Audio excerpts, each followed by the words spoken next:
Bom dia, irmãos!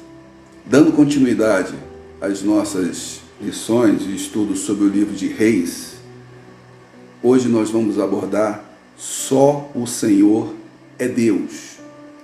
Esta lição vai falar basicamente sobre a relação do profeta Elias e com os reis de Israel, no caso Acabe.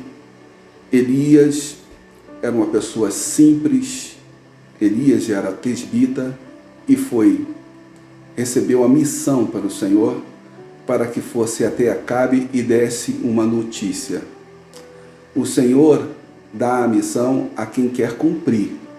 Qualquer pessoa pode ser um servo do Senhor, qualquer pessoa pode ser um missionário, desde que se coloque à disposição para cumprir a missão que Deus dá a todos.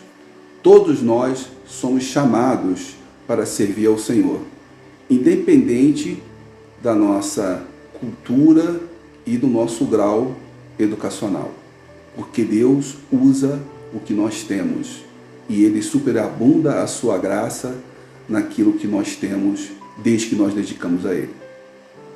Elias foi ao rei Acabe dar a notícia de que sobre Israel não cairia nem chuva e nem orvalho por 3 anos. Qual a importância dessa notícia para o rei Acabe e para Israel? Acabe, como os outros reis, como Salomão no final da sua vida, Jeroboão, eram reis que se desviaram do Senhor e começaram a cultuar outras divindades. Acabe teve uma influência ainda maior devido à esposa que ele contraiu para seguir junto contigo. Jezabel era uma pessoa terrível e que era adoradora de Baal. Muito antes do texto base da nossa lição, que se encontra em 1 Reis 18, 36 e 38, para nós entendermos quem era este rei de Israel, vamos ler em 1 Reis 16, a partir do versículo 30. Fez Acabe, filho de Onri, o que era mal perante o Senhor, mais do que todos os que foram antes dele, como se fora coisa de somenos, quer dizer, como fosse pouca coisa, andar ele nos pecados de Jeroboão, filho de Nebate, tomou por mulher a Jezabel, filha de Etbaal, rei dos Sidônios, e foi, e serviu a Baal e o adorou, e levantou um altar a Baal na casa de Baal, que edificara em Samaria. Também Acabe fez um poste ídolo, de maneira que cometeu mais abominações para irritar ao Senhor, Deus de Israel, do que todos os reis de Israel que foram antes dele. Então pouca coisa não era. E por que Deus convocou a Elias para ir até Acabe e dar essa notícia? Porque Baal, esse Deus, era considerado o Deus da fertilidade, um Deus da provisão, E justamente para provar de que esse era um Deus inócuo, que era um Deus que não tinha efetividade nenhuma, Deus vai e faz com que a terra seque durante 3 anos.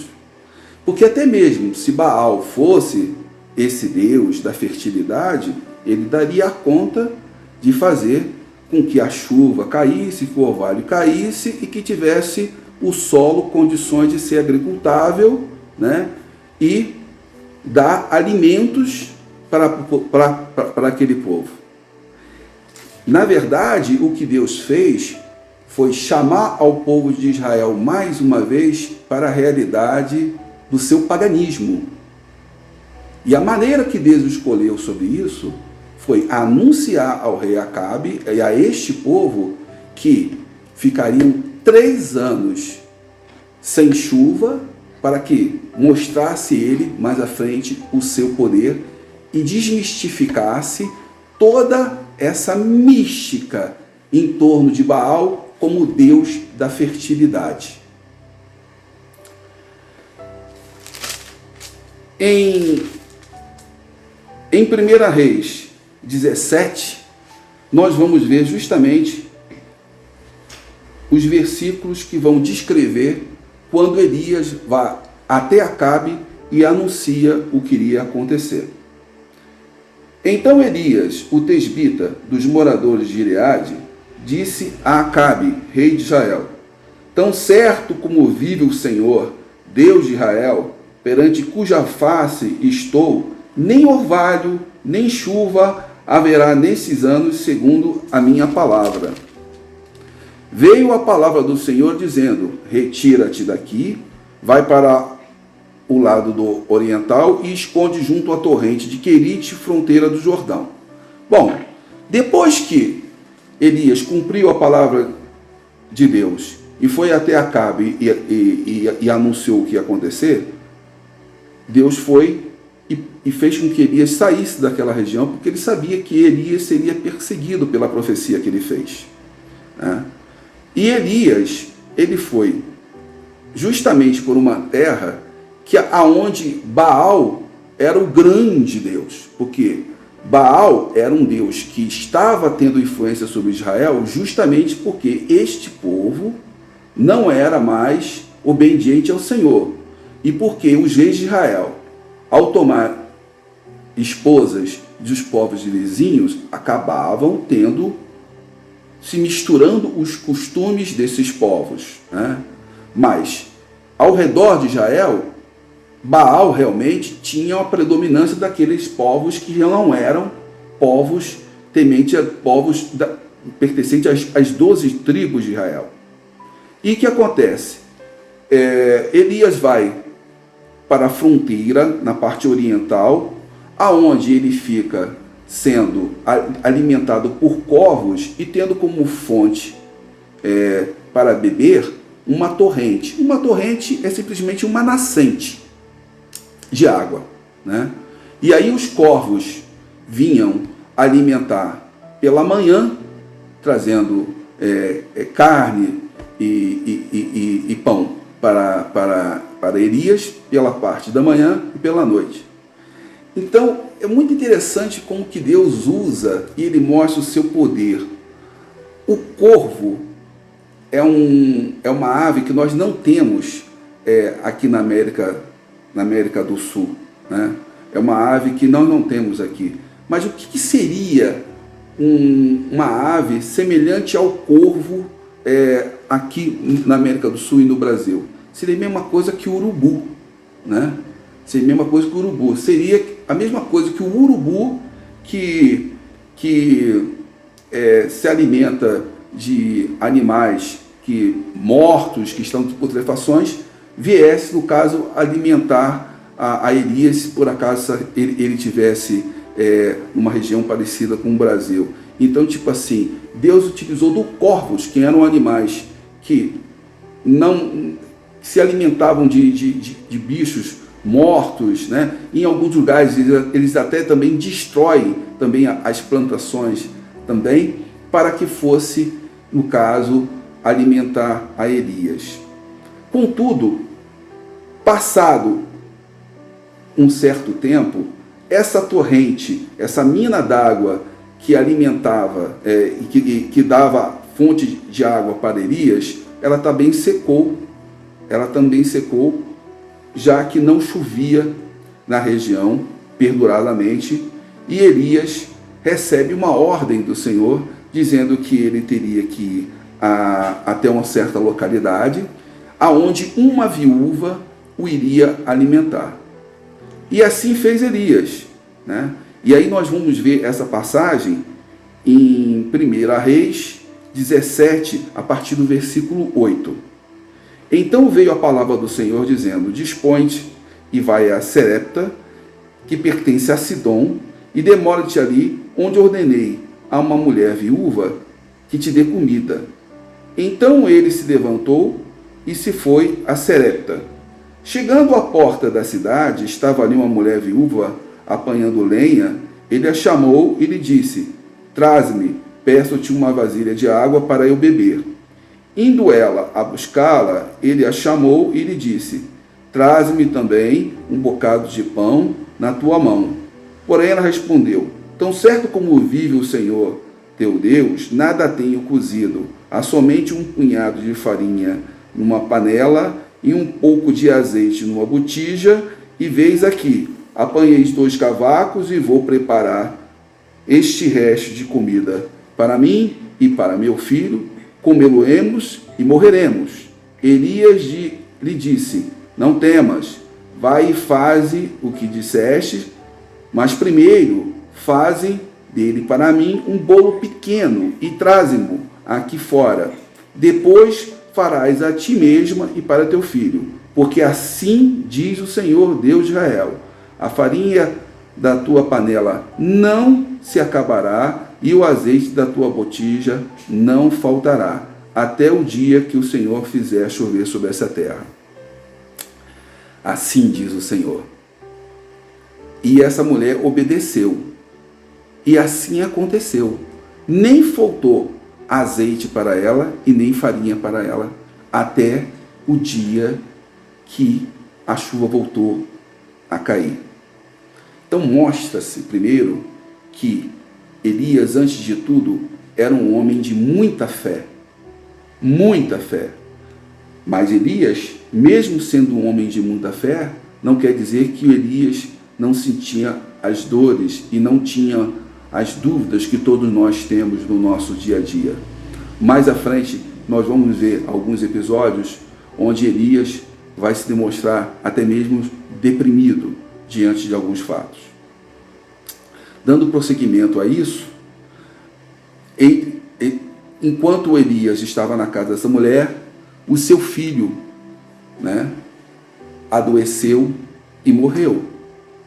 E essa mulher, achando que isso era devido à presença de Elias, porque ela sabia que Elias estava sendo perseguido, e se insurgiu contra Elias e contra o Deus de Elias, achando que estava sendo punida por estar dando abrigo a um foragido. Quando que Elias sobe até onde estava o menino já morto e ora ao Senhor pedindo que o Senhor intercedesse e devolvesse a vida àquela criança. E assim Deus atendeu a oração de Elias e aquela criança voltou a viver e ele a devolveu para sua mãe. Por que isso? Por que Elias intercedeu isso? Porque apesar da obra que Deus já tinha feito ali, aquela mulher já tinha poucas expectativas diante daquele quadro.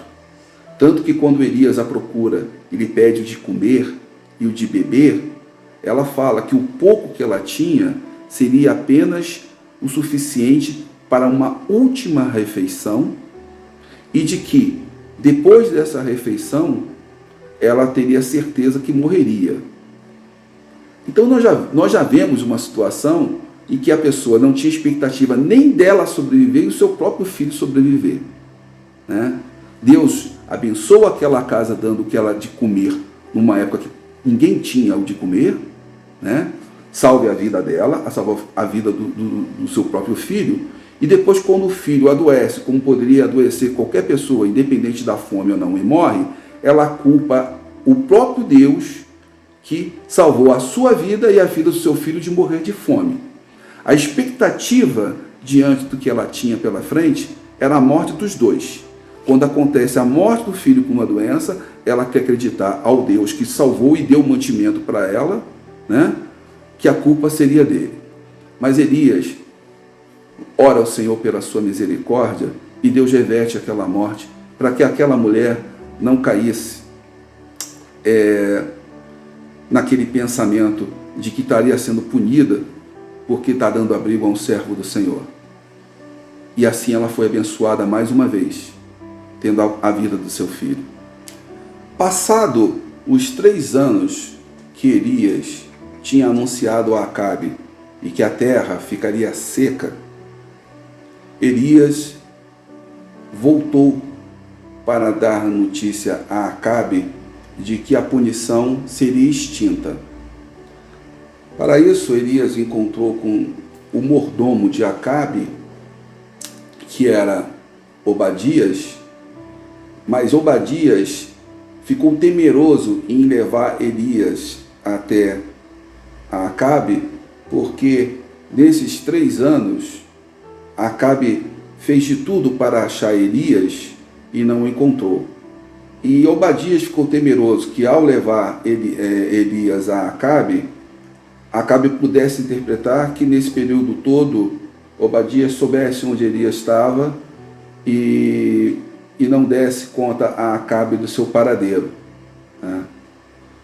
E para refutar desse pedido de Elias, Obadias o teria falado que, poxa, por que você quer fazer isso comigo? Por que você está me querendo me colocar numa situação difícil?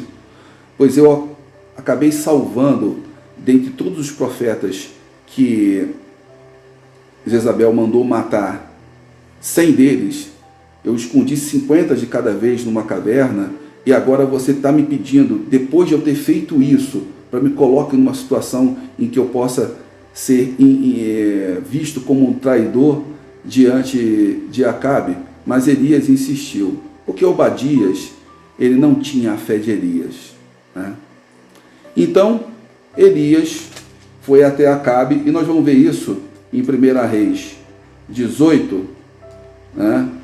A partir do 17. Vendo, disse-lhe, no caso, quando o rei Acabe viu Elias.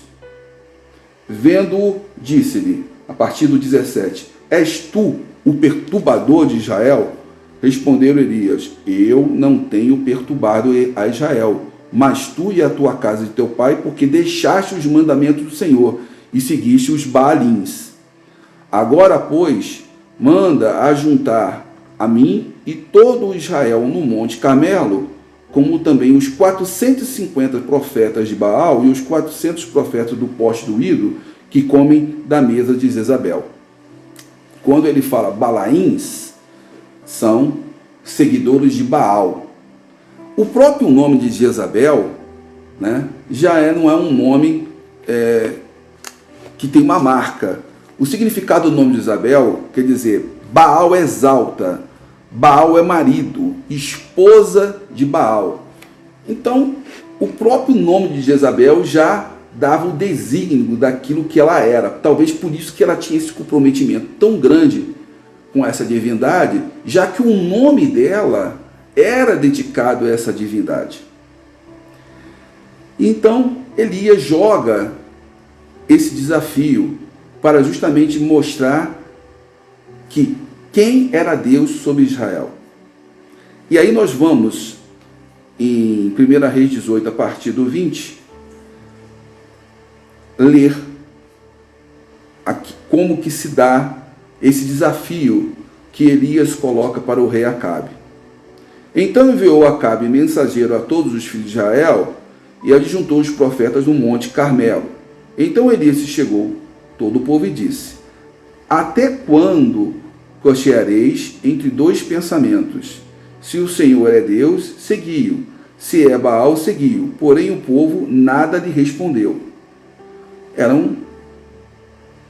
uma crítica de Elias ao povo, porque ele sabia que tinha pessoas do povo que ainda seguiam a Deus, mas também seguiam a Baal. Quer dizer, eles mudavam que nem um vento, eles não tinham compromisso com Deus, né? Eles não tinham firmeza, eles não tinham fé como ele tinha. Então disse Elias ao povo, só eu fiquei dos profetas do Senhor, só ele tinha restado dos profetas do Senhor. E os profetas de Baal são 450 homens. Então, quer dizer, para aquele desafio, só ele estaria representando o Senhor Deus de Israel contra 450 profetas de Baal. E assim foi o desafio que Elias colocou. Que eles fossem até o Monte Carmelo, aonde seria sacrificado 2 novilhos, tem umas traduções que colocam 2 touros, né? Aonde eles seriam partilhados e seria feito, no caso, uma fogueira, né? Teriam pegado lenha, gravetos, né? Para que se queimar o fogo e oferecer aquele novilho, no caso, os profetas de Baal, os 400 profetas de Baal, a Baal, e no caso Elias, ao Deus de Israel. E ele deixou que os profetas de Baal primeiro prosseguissem com essa oferenda ao Deus dele. E assim o fizeram. Os 450 profetas de Baal foram lá, partiram esse novilho em pedaços, né? E colocaram nesse graveto. Agora, qual era o desafio que Elias colocou diante dele? É que eles não ateassem fogo.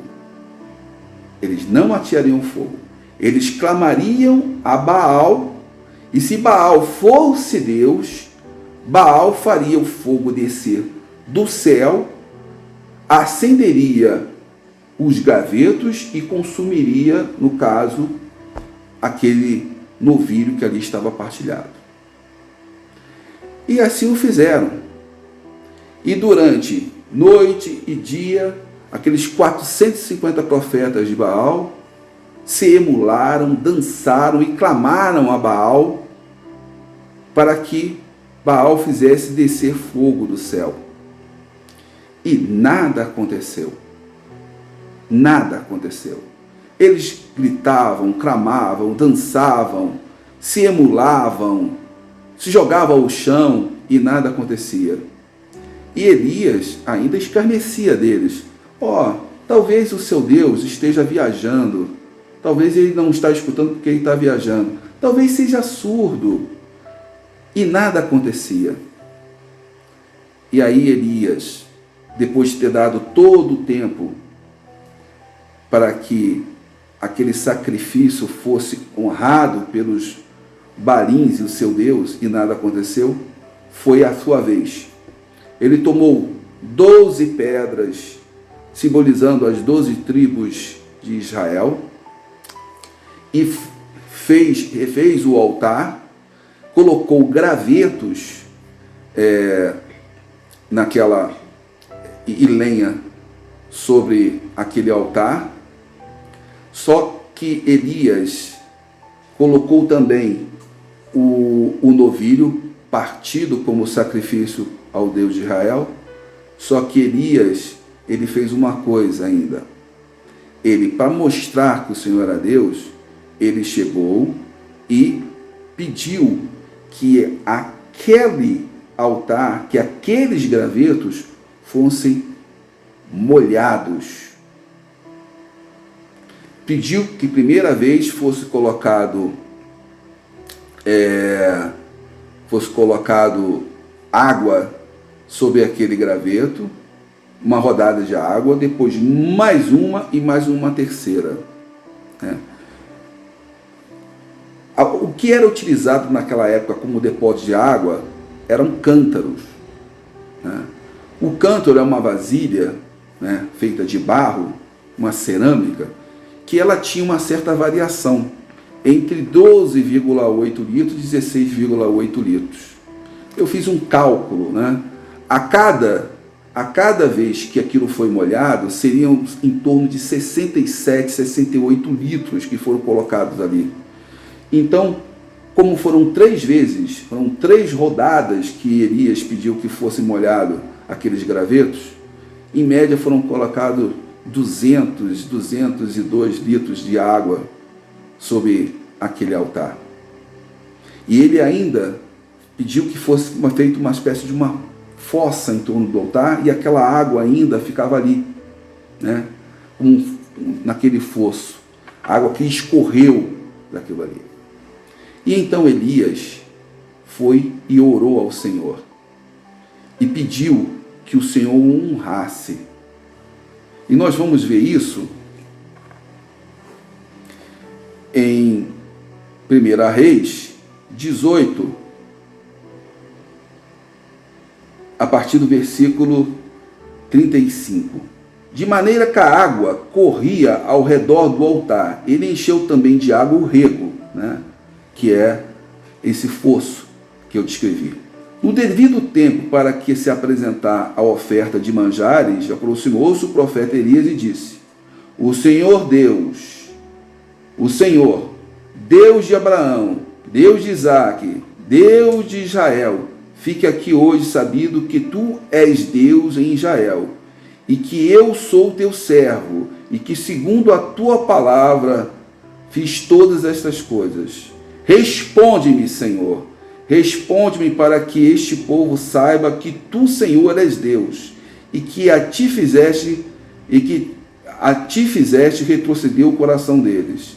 Então caiu fogo do Senhor e consumiu o holocausto e a lenha e as pedras e a terra, e ainda lambeu a água que estava no rego. O que, vendo todo o povo, caiu de rosto em terra e disse: O Senhor é Deus, o Senhor é Deus. Disse Elias: Lançai mão dos profetas de Baal, que nenhum deles escape, e lançaram mão deles, e Elias os fez descer ao ribeiro de Quisson, e ali os matou. Então, o que nós vemos nessa situação? Baal, o deus da fertilidade. Israel, completamente contaminado com os cultos pagãos. Deus usa Elias para ir ao rei de Israel, para que ele ficasse sabendo que por as práticas pagãs e pelo incentivo que ele como rei de Israel dava, a punição seria de que ficariam 3 anos.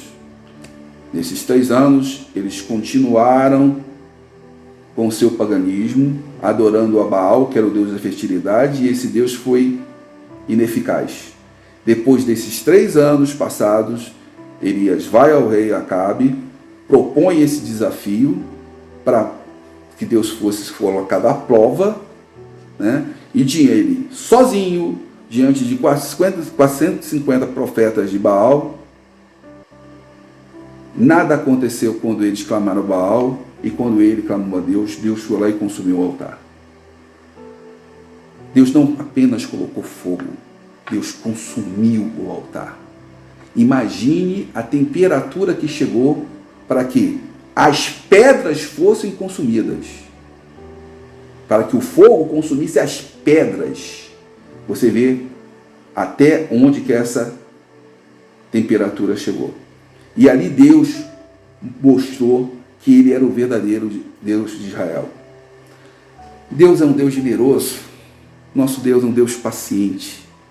Que, mesmo tendo dado tantas provas ao povo de Israel, cada professor que passa por aqui chega e pega as lições e aborda a paciência de Deus com esse povo, sempre se colocando à prova, sempre se colocando com misericórdia diante de um povo que está sempre sendo abençoado e que mais à frente se esquece da benevolência e da misericórdia desse Deus e se afasta. Logo depois que isso acontece, Acabe volta e comunica a Jezabel, sua esposa, o que tinha acontecido. E que todos os profetas tinham sido assassinados e de que Baal tinha sido envergonhado. A Jezabel, com o nome que ela tinha, esposa de Baal, quer dizer, antes de ser esposa do próprio rei Acabe, ela era uma esposa de Baal. Obviamente, ela não se quedou diante daquilo que tinha acontecido, né? E intentou matar Elias. E Elias, quando ficou sabendo disso, Elias ficou muito triste. E Elias caiu em depressão. Por quê? Porque Elias, mesmo depois do que tinha acontecido, muitas pessoas ainda não tinham se revelado e não tinham aceitado. E continuaram também pecando. E aí Elias, quando chega nessa situação, ele procura se retirar, vai por uma sombra de uma árvore chamada zimbro, e ali fica, desestimulado, como fosse esperando a morte, né? Quando ele ficou sabendo de que Jezabel estava movendo céus e terras para o matar. E mais uma vez, Deus vai, por meio de um anjo, até Elias e pede e o sustenta. O anjo vai, o alimenta mais de uma vez e depois Elias se recompõe e o anjo anuncia que Elias tinha uma missão, que ele tinha que preparar os novos reis que viriam sobre Israel e que ele também teria que preparar o seu sucessor. E mais uma vez o rei toma medidas errôneas. Ele olha para uma vinha que tinha perto do seu palácio e ele quer pegar aquela vinha para si, propõe ao dono da vinha que passasse a vinha para ele, mas ele o nega, dizendo que aquela vinha era herança e de que ele não abriria a mão daquela vinha porque era uma herança e ele não gostaria de se desfazer. E aí mais uma vez Jezabel entra e, por artimanhas, acusa esse dono da vinha de coisas que não eram verdadeiras, a ponto que ele fosse julgado culpado e fosse assassinado, e no caso desse essa vinha para Acabe. Por isso que até hoje esse nome de Jezabel é um nome maldito, né? Eu, por acaso, não conheço ninguém que tenha esse nome. E a pessoa que, por acaso, der esse nome para uma filha, sabendo, boa coisa não quer deixar de legado. Você está entendendo? Existem nomes que são malditos até hoje, como Hitler, né? Que foi um fascínora.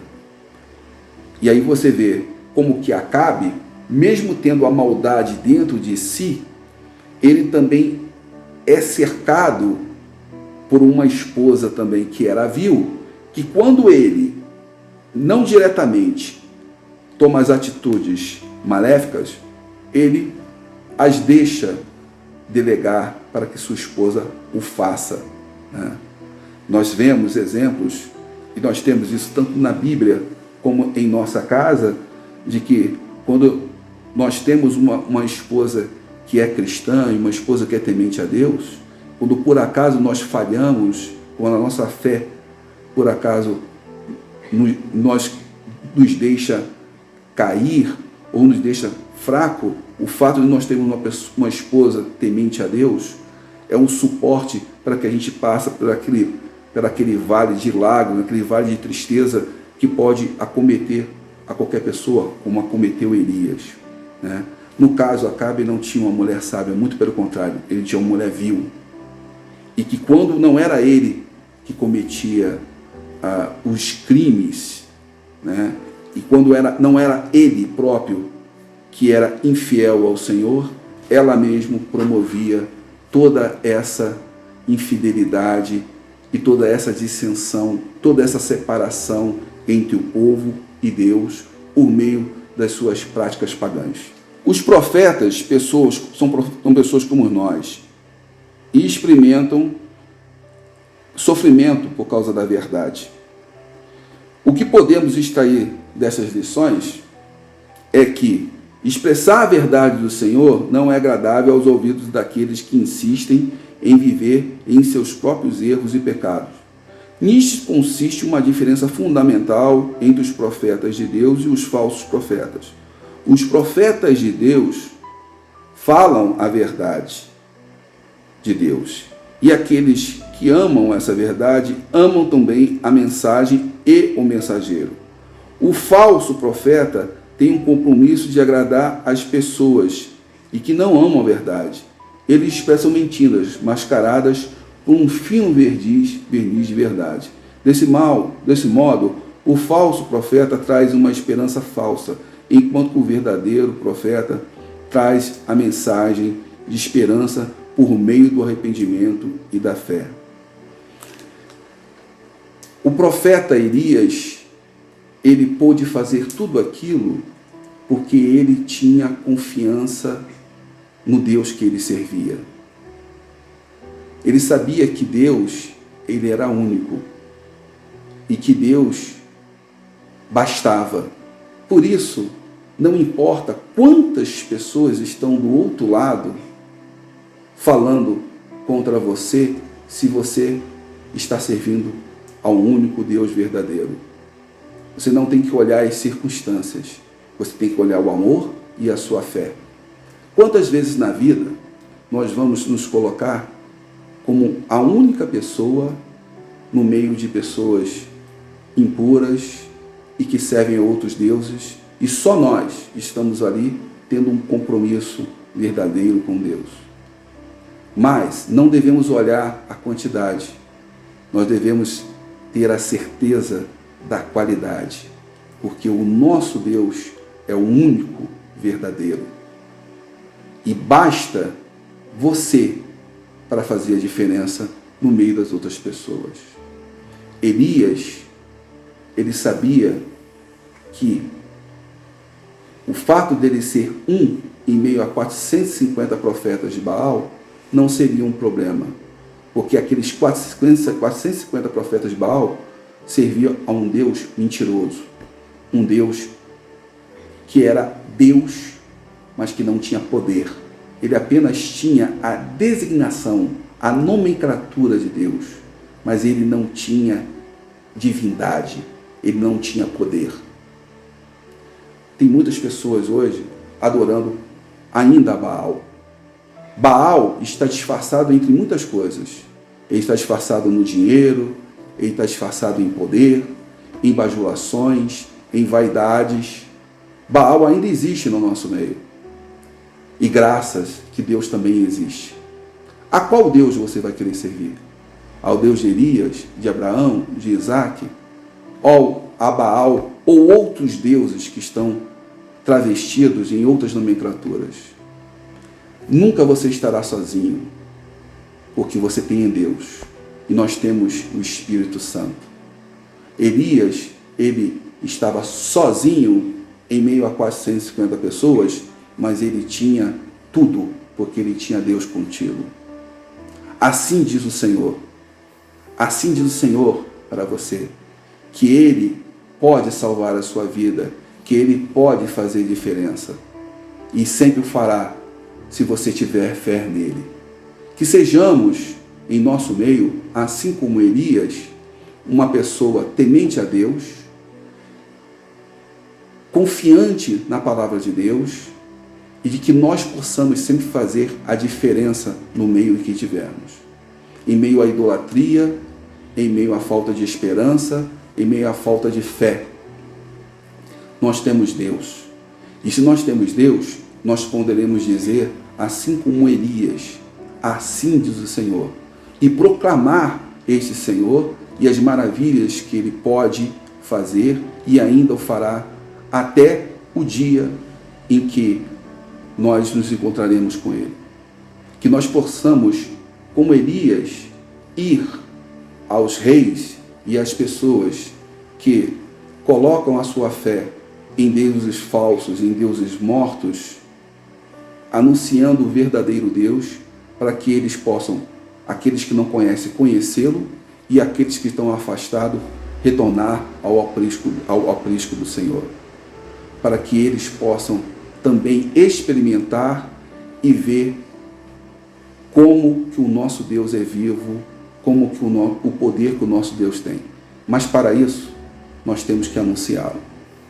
Assim diz o Senhor. E assim você tem que anunciá-lo também. Muito obrigado. Bom dia a todos.